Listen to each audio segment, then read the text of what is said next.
Carl Jung identified 8 signs of an extremely rare personality type. In his decades of research, Jung discovered that less than 5% of the population develops what he termed differentiated consciousness, a way of experiencing reality that most people never achieve.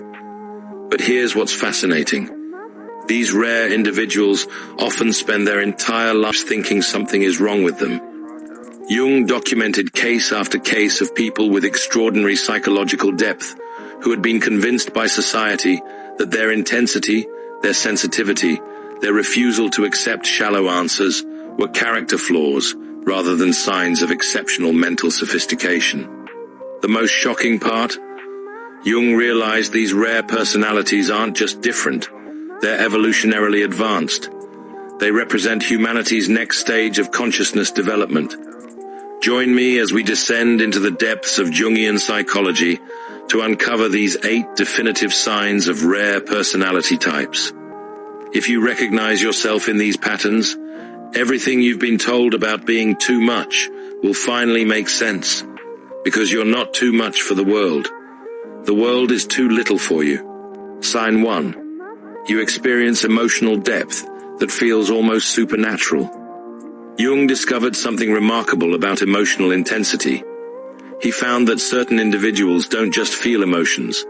They experience what he called affect-toned complexes that create profound psychological resonance. You don't just have feelings.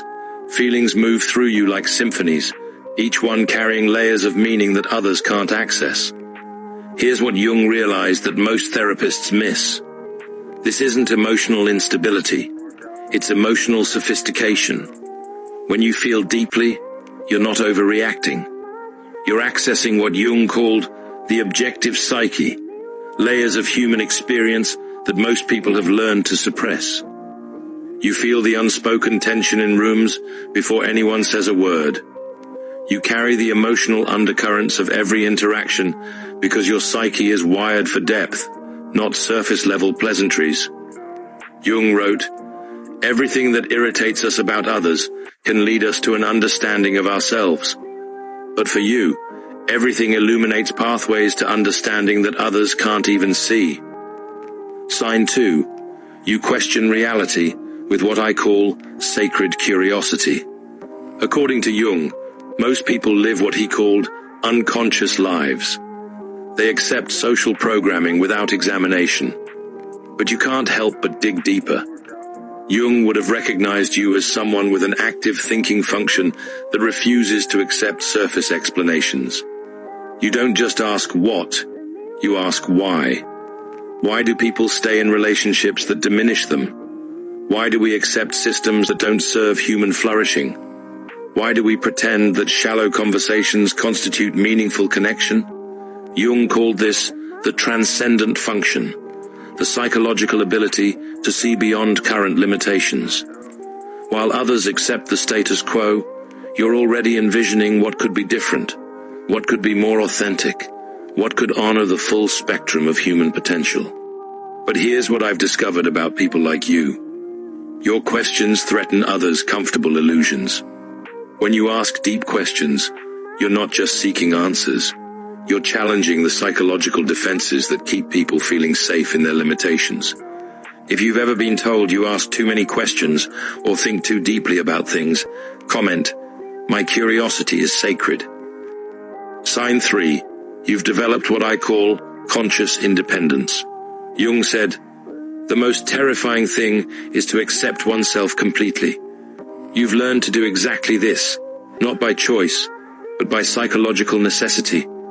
According to Jung's research, rare personalities often develop what he called individuated consciousness earlier than others, usually through adversity.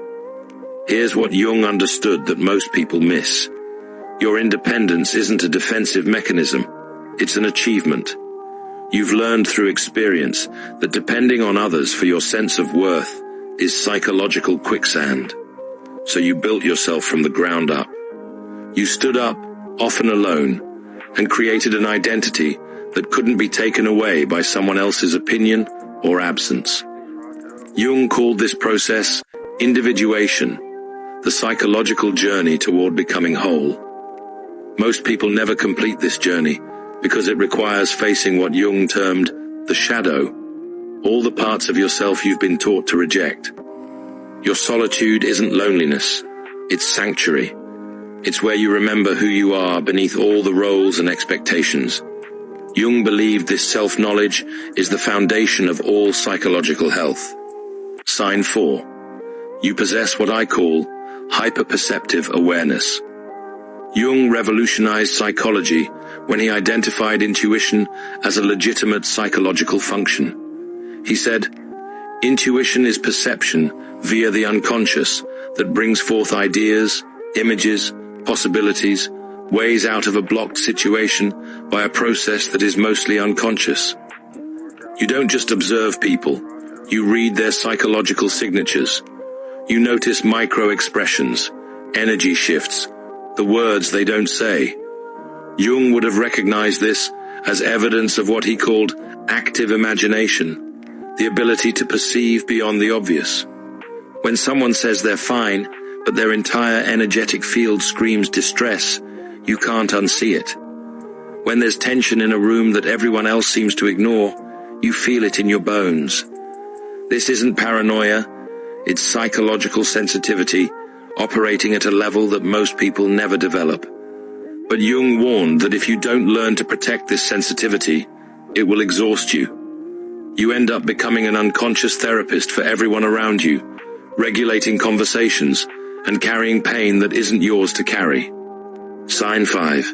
You crave meaning over everything else. Jung observed, "The privilege of a lifetime is to become who you truly are." But what if being true to yourself means rejecting everything society tells you to want?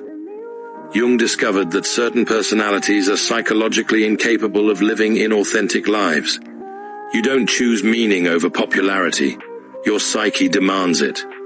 You've probably tried living for external validation, following scripts, playing expected roles. But Jung would have recognized the symptoms immediately. That gnawing emptiness, that sense of betraying something essential, that quiet desperation beneath any applause. According to Jung, when you live against your psychological type, you don't just feel uncomfortable, you develop what he called neurotic symptoms. Your psyche literally rebels against inauthenticity. You can't pretend that shallow goals matter.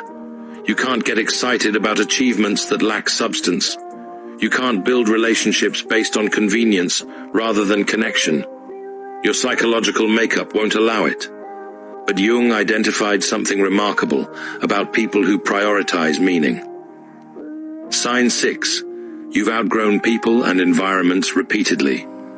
Jung said, "The greatest tragedy of the family is the unlived lives of the parents." But what happens when you refuse to live an unlived life? Jung discovered something profound about psychological growth. It's often a solitary journey. You've likely experienced the painful realization that people who once knew you don't anymore. Not because you've become difficult, but because you've shed layers of conditioning that no longer serve you. Jung called this process psychological death and rebirth. The friends who knew you when you were shrinking, when you were people-pleasing, when you were suppressing your truth, they remember that version of you. Sometimes they want that version back because it felt safer, more predictable. But you can't go back. Jung understood that psychological evolution is irreversible. Once you've seen behind the curtain of social conditioning, you can't return to unconscious conformity. Sign 7. You create what I call transformational presence. Jung said, "The meeting of two personalities is like the contact of two chemical substances. If there is any reaction, both are transformed." But what if you're the type of person who creates transformation simply by showing up authentically? Jung identified a rare quality that some people possess, the ability to create what he called psychological holding space. When someone speaks to you, they feel seen in a way that's uncommon. You don't just listen to words, you perceive underlying emotional states. You don't offer quick fixes, you offer deep witnessing. You don't rush to judgment, you create space for truth to emerge. Jung understood that this level of presence is actually a form of psychological healing. Sign 8. You sense a purpose that can't be defined yet. Jung said, "Your vision becomes clear when you look into your heart. Who looks outside dreams? Who looks inside awakens."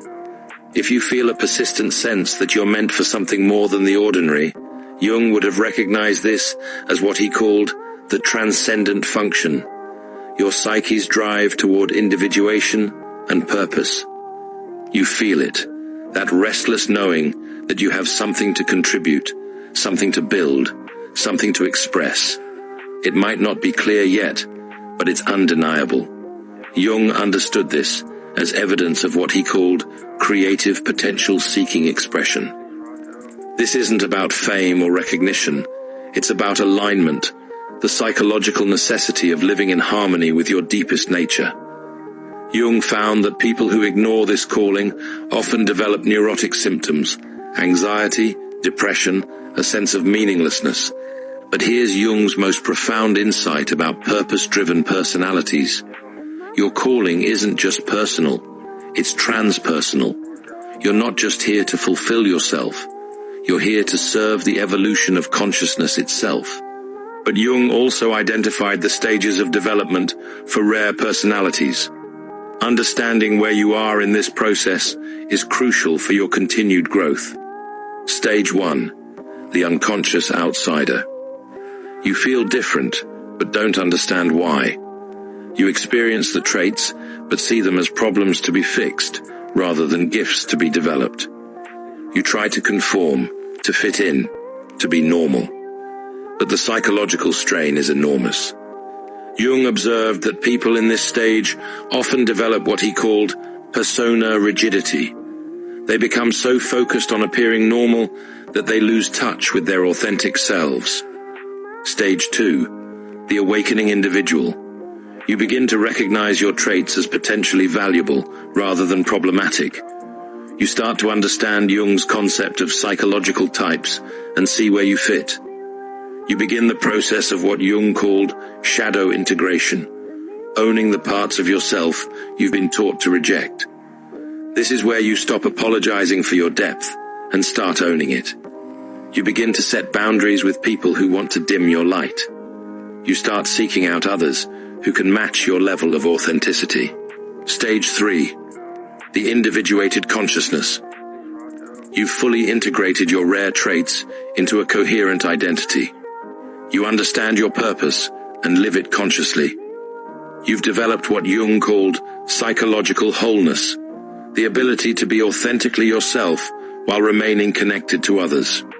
Subscribe because we're just beginning to explore the depths of what makes you extraordinary. Remember, you're not too much, the world is too little, and Jung knew that people like you are the ones who change that. Thank you for watching. See you in the next dimension.